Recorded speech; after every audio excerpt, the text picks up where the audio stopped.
오늘 말씀의 제목을 두려워하지 말라라고 했습니다. 여러분, 두려워하지 말라라는 말을 교회에서 들을 때 여러분 어떤 생각이 제일 먼저 드십니까? 당연히 하나님이 우리에게 하시는 말씀으로 들리죠. 두려워하지 말아라. 내가 너랑 함께한다. 너 혼자 아니다. 홀로 두지 않는다. 땅 세상 끝날까지 내가 너랑 함께 할 거다. 그러니까 두려워하지 말라.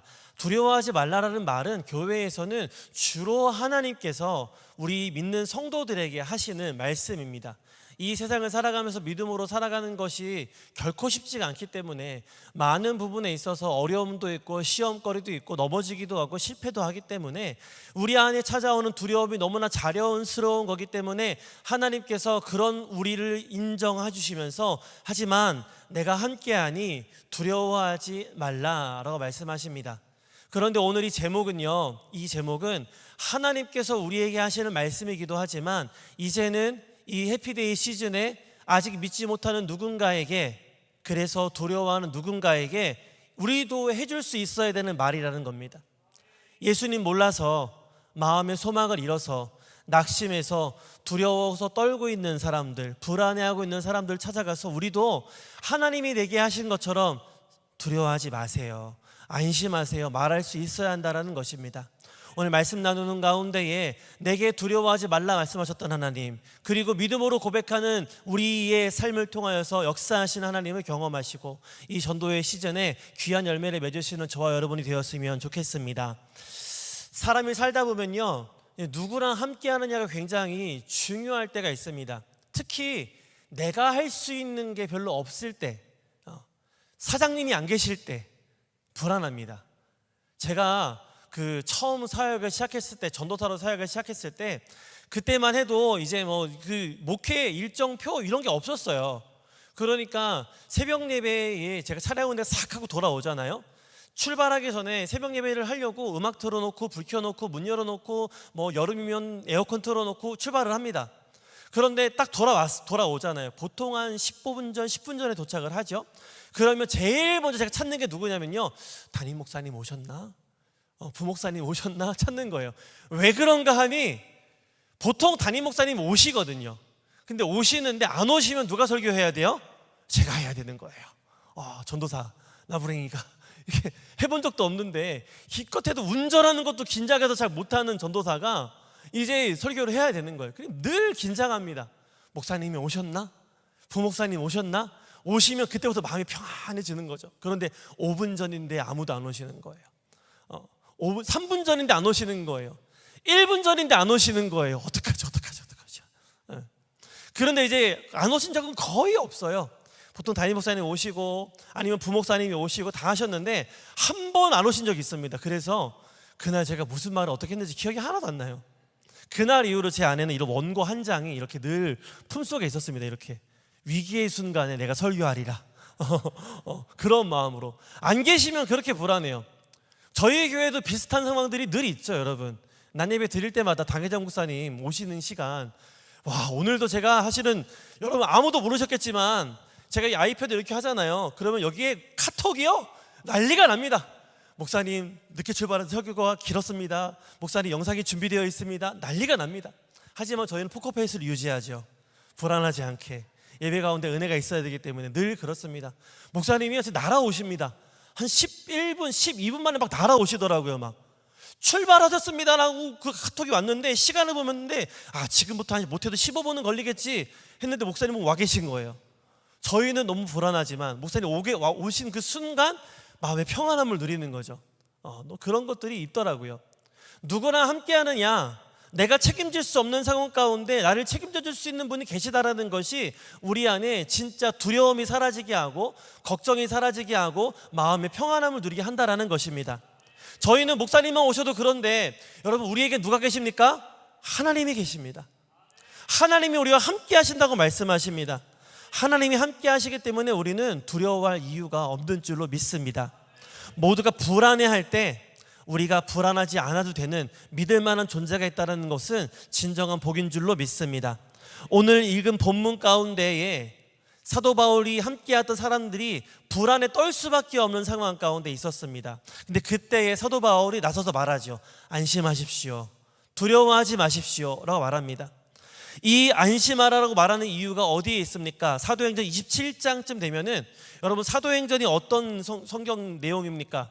예수님이 이제 하늘로 돌아가시고 제자들과 사도들이 또 그 120문도들이 기도하다가 성령 받아서 복음이 땅끝까지 전파되어지는 그 과정을 기록한 책이 바로 사도행전입니다. 사도행전 마지막 부분은 무엇을 기록합니까? 이 바울의 로마행을 기록하고 있습니다. 처음에는 가지 말라고, 예루살렘으로 가지 말라고 사람들이 꿈을 꿔가면서 사도 바울을 뜯어 말렸었습니다. 그런데 그럼에도 불구하고 가야 한다. 가서 무슨 일을 당합니까? 원치 않는 고난을 당하고 매를 맞고 옥살이를 하기 시작하죠. 죄수가 되었어요. 아무런 죄가 없는데. 가이사에게 상소하지 않았더라면 그가 여기서 풀려났을 뻔하였더라 라고 말을 하지 않습니까? 그래서 바울이 로마행 배를 타게 되었던 것입니다. 로마행 배가 떠나서 겨우 이제 어디에 도착합니까? 이제 어디야? 잠깐 성경 좀 보겠습니다. 그레데 항구 남쪽에 있는 죄송합니다. 성경을 써놨었어야 되는데 여기 안 써놨어요. 미항인가요? 베닉스인가요? 미항인가요? 미항에서 베닉스로 갔는지 베닉스에서 미항, 그렇죠. 미항에 도착을 하게 됩니다. 미항에 도착을 하게 되는데 여기까지 가는 것도 사실 쉬운 항해가 아니었었습니다. 왜냐하면 우리가 잘 아는 것처럼 이제 곧 유라굴로라고 하는 그 성경 있는 그대로 광풍이 부는 때가 계절이 되었기 때문에 그래요. 그래서 바울은 뭐라고 합니까? 여기에 머뭅시다 라고 이야기합니다. 하지만 사람들의 마음에 즐거워하지 않죠. 왜 그렇습니까? 이 미항에서는 자기들이 즐기고 놀 게 너무나 많이 없었기 때문에 그래. 아무것도 없는 섬이니까, 이 항구니까 좀 더 즐길 거리가 있는 곳으로 옮겨갑시다 라고 이야기를 하는 겁니다. 사람들은 이제 바울의 말을 듣지 않고 자기 마음에 좋은 대로 선주의 말을 들어서 이제 베닉스로 바로 옮겨갑니다. 12절이 바로 그 내용입니다. 12절 보시면, 그 항구가 겨울을 지내기에 불편하므로 거기서 떠나 아모쪼록 베닉스에 가서 겨울을 지내자 하는 자가 더 많으니 베닉스는 그레데 항구라. 한쪽은 서남을 한쪽은 서북을 향하였더라 라고 말합니다. 미항이라는 항구는 작은 항구였고 즐길 게 없었고, 그래서 베닉스로 가려고 하는 것입니다. 지내기에 불편했기 때문에, 즐길 거리가 없었기 때문에, 너무나 작은 항구였기 때문에 미항을 떠나게 되었다라는 것이죠. 이것이 이유입니다. 이때쯤 폭풍이 온다라는 것을 모두가 다 알고 있었지만 괜찮다라고 판단했던 거예요. 지금 유라굴로가 올 수 있어도 사실은 망망대해를 건너는 게 아니기 때문에 우리가 갈 수 있다. 여러분, 그 지중해 성경 보시면은요, 가끔 이게 그 바울의 전도 여행을 기록한 지도들이 있는 성경들이 있어요. 그 성경을 지도를 한번 나중에 펼쳐보세요. 지중해 가운데에 그레데라는 섬이 있습니다.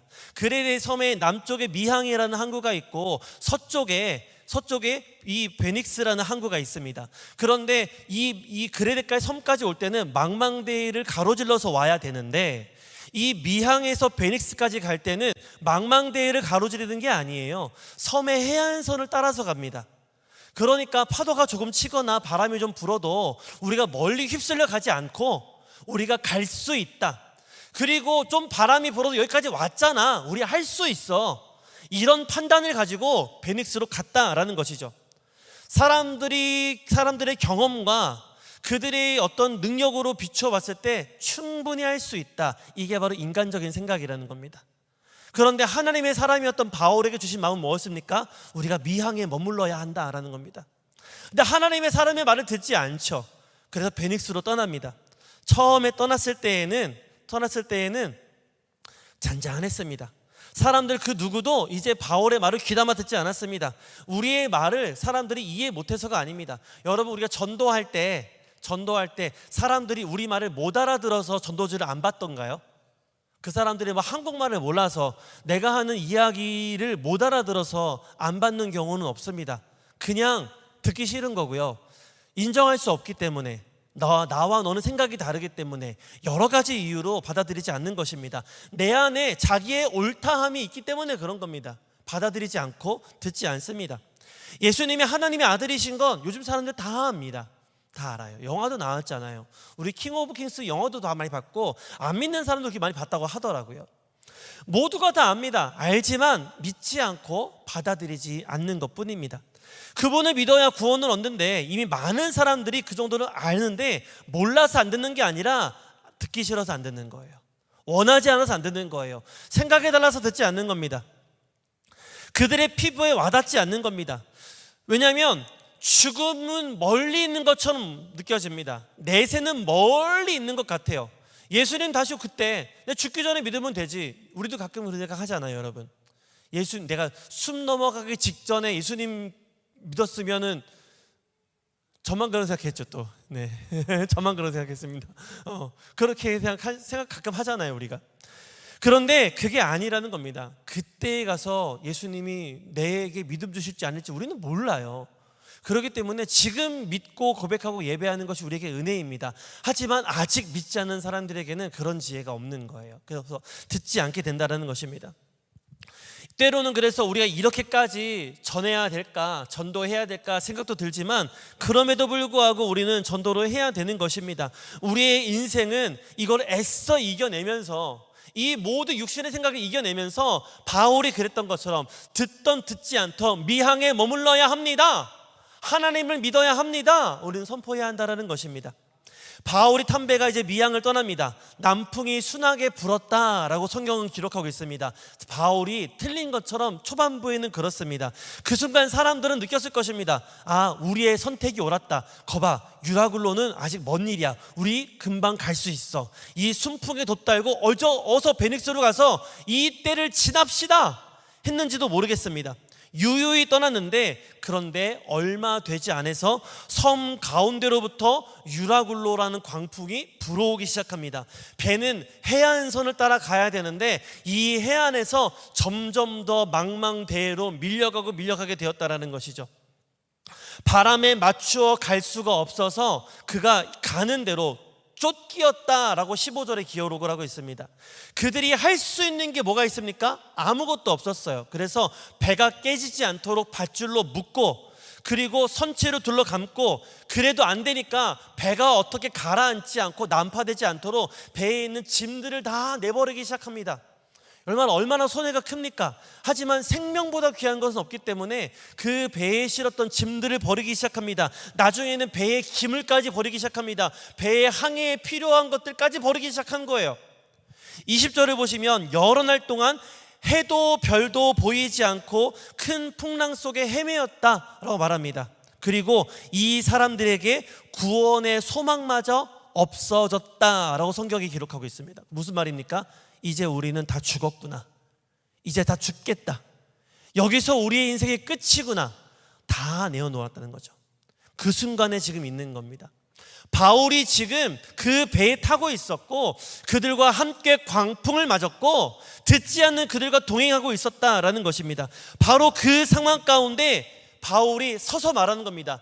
아직 광풍은 멎지 않았고 배 안에 먹을 것도 없었고 아무런 소망도 없고 모든 사람들은 이제 여기서 우리가 죽겠다라는 것을 받아들이고 있는 그 상황 가운데 오늘 바울이 이렇게 말하는 겁니다. 21절을 보시면 여러 사람이 오래 먹지 못하였으며 바울이 가운데 서서 말하되 여러분이여 내 말을 듣고 그레데에서 떠나지 아니하여 이 타격과 손상을 면하였더라면 좋을 뻔하였느니라 라고 말합니다. 어떻게 들리십니까? 거봐, 그때 내 말을 들었어야지. 너 때문에 다 죽게 생겼잖아. 이렇게 말하는 바울이 아니죠.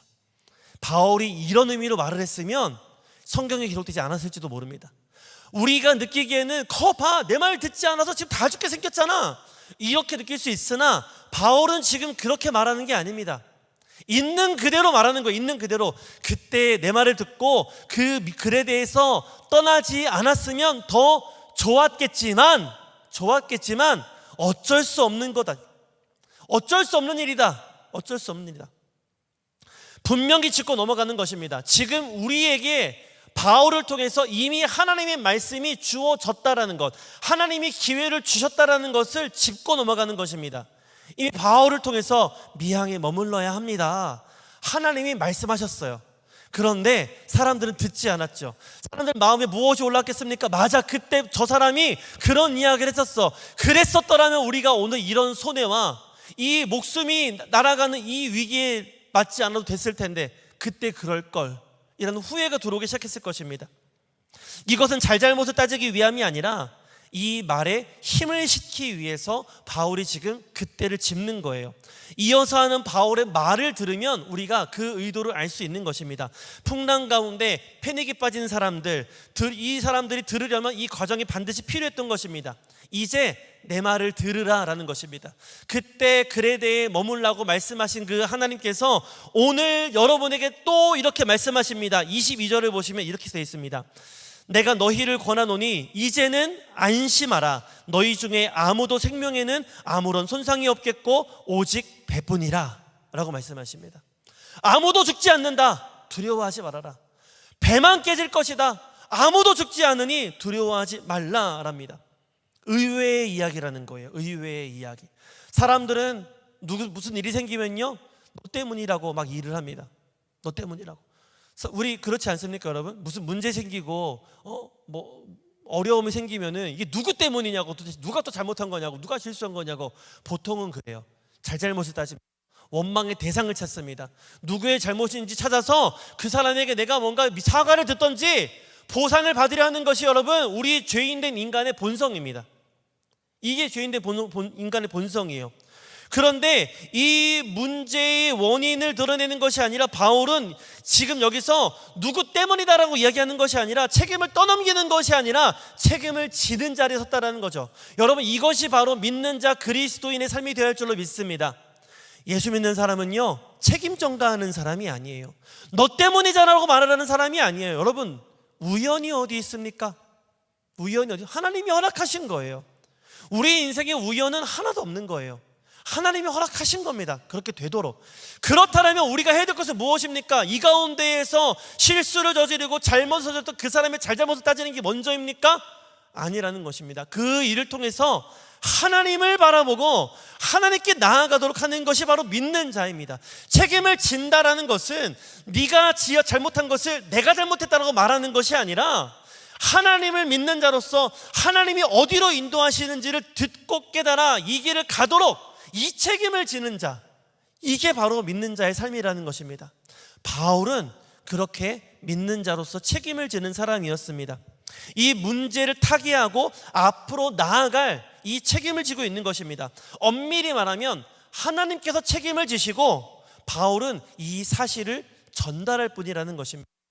여러분, 우리에게 주신 사명이 무엇입니까? 누군가를 변화시킬 사명이 우리에게 있습니까? 그런 사명은 우리에게 없습니다. 우리에게 주신 사명은 예수님의 이 복음을 전하는 증인의 사명밖에 없습니다. 마찬가지, 지금 바울도 마찬가지입니다. 하나님이 이렇게 말씀하셨으니 이거를 폭풍 가운데에도 전할 뿐입니다. 이 증인의 사명이 우리가 해야 될 몫인 거예요.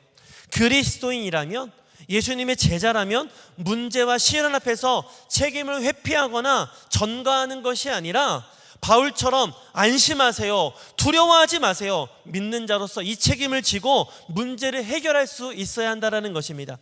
바울이 그들에게 안심하라 라고 말할 수 있었던 근거가 어디 있습니까? 바로 23절과 24절입니다. 내가 속한 바 곧 내가 섬기는 하나님의 사자가 어젯밤 내 곁에 서서 말하되 바울아 두려워하지 말라. 내가 가이사 앞에 서야 하겠고 또 하나님께서 너와 함께 항해하는 자를 다 내게 주셨다 하였으니 라고 기록하고 있죠. 하나님이 사자를 바울에게 보내셔서 말씀하신 거예요. 바울아 두려워하지 말라. 내 옆에 서서 말씀하셨다라는 거예요. 친히 찾아오셔서 말씀하신 거예요. 바울아 두려워하지 말라. 그 말은 뭐예요? 바울도 두려웠습니다. 여기서 죽는 건가? 로마로 가지 못해 여기서 죽는 것이 주님의 뜻인가? 아, 주님 참 받아들이기 어렵지만 주님의 뜻이라면 그러해야겠죠? 로마로 가지 못한 것은 안타깝지만 주님의 뜻이라면 그렇게 되기를 원합니다. 하지만 바울의 마음 가운데 두려움이 있었던 겁니다. 그런데 바울에게 말씀하시는 거예요. 바울아 두려워하지 말라. 하나님이 너와 앞에 함께 하시고 네가 반드시 가이사 앞에 서야 하리라. 너와 함께한 사람들을 다 너에게 주셨다. 이 말은 뭐예요? 바울이 원하면 다 살릴 수도 있고요, 바울이 원하지 않으면 다 죽을 수도 있는 겁니다. 근데 바울은 무슨 선택을 합니까? 다 살리는 선택을 합니다. 백성들에게 나아가죠. 여러분, 두려워하지 마십시오. 내가 믿는 하나님께서 어젯밤에 사자를 보내셔서 내게 말씀하셨습니다. 내가 로마로 가서 가이사 앞에 서야 하기 때문에 하나님이 결코 내가 죽지 않는다 말씀하셨습니다. 그러니 두려워하지 마십시오. 여러분을 나와 함께하게 하셨습니다. 내가 죽지 않으니 여러분도 죽을 일이 없습니다. 여러분, 두려워하지 마십시오. 여러분, 이것이 우리가 해야 될 말인 줄로 믿습니다.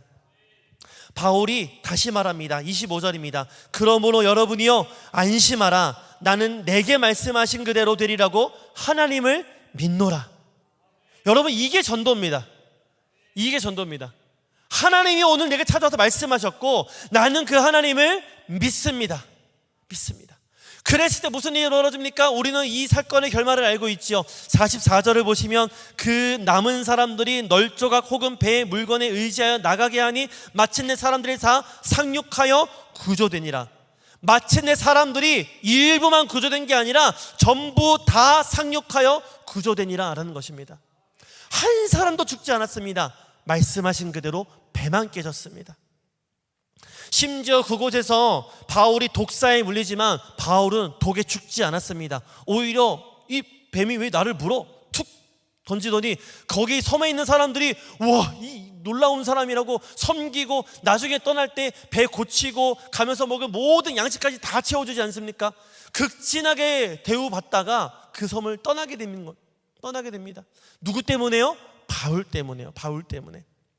사랑하는 성도 여러분, 폭풍 속을 지나는 배를 타고 있는데 그래서 생명의 위협을 느껴서 내가 모든 것을 다 포기했음에도 불구하고 여기서 벗어날 수 없는 그 상황 가운데 누가 두렵지 않겠습니까?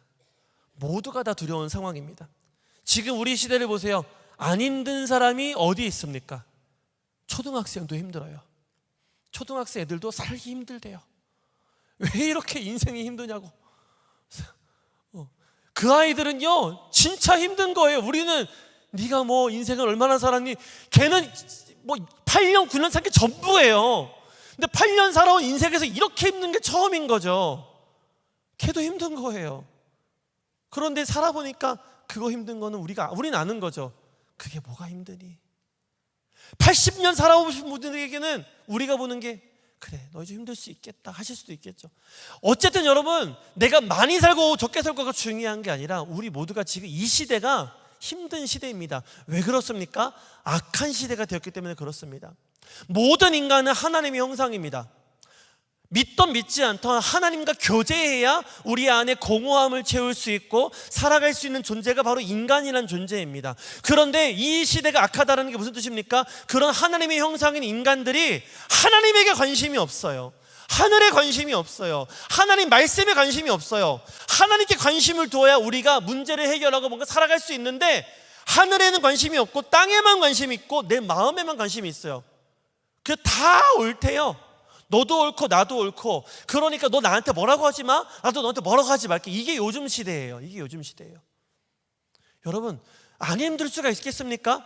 사사기의 마지막처럼 모든 사람이 다 자기의 소견에 옳은 대로 살아가는 시대가 바로 이 시대인 것입니다.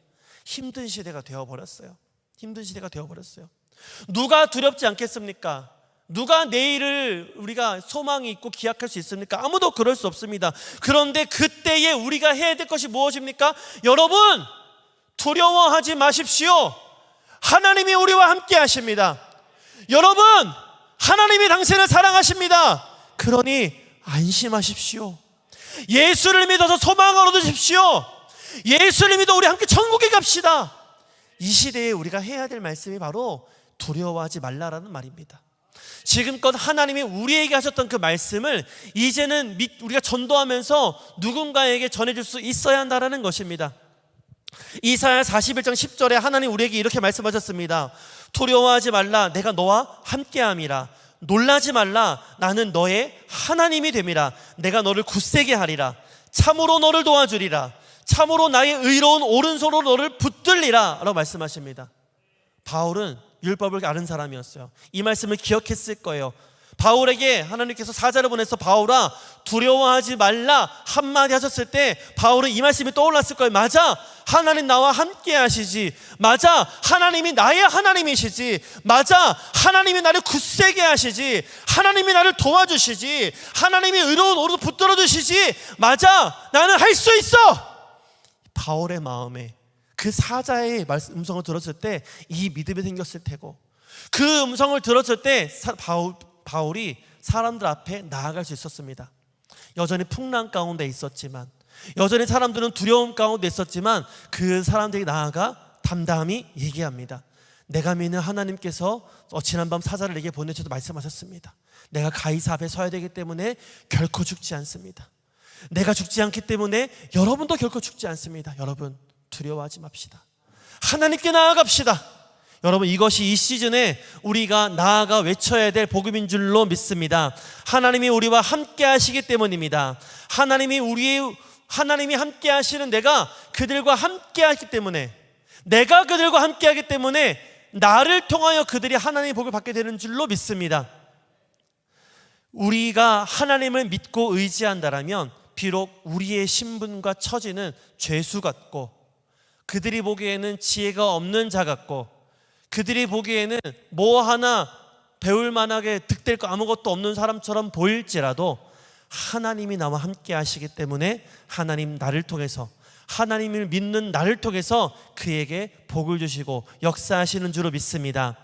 혼란하고 소망이 없는 시대이지만 참 평안과 소망을 전하는 저와 여러분이 되었으면 좋겠습니다. 해피데이를 맞이해서 의무감으로 되었든 무언가 내가 하고자 하는 의지를 가지고 하든 주님께서 내게 말씀하시는, 오늘도 나의 하나님이 되어주시는 그 하나님의 말씀대로 나아가 아직 믿지 않는 누군가에게, 구원받아야 될 누군가에게, 두려워하는 누군가에게 가가 두려워하지 마십시오. 안심하십시오. 하나님이 당신과 함께 하십니다. 이 복음을 전하는 저와 여러분의 삶이 되어지기를 간절히 축원합니다.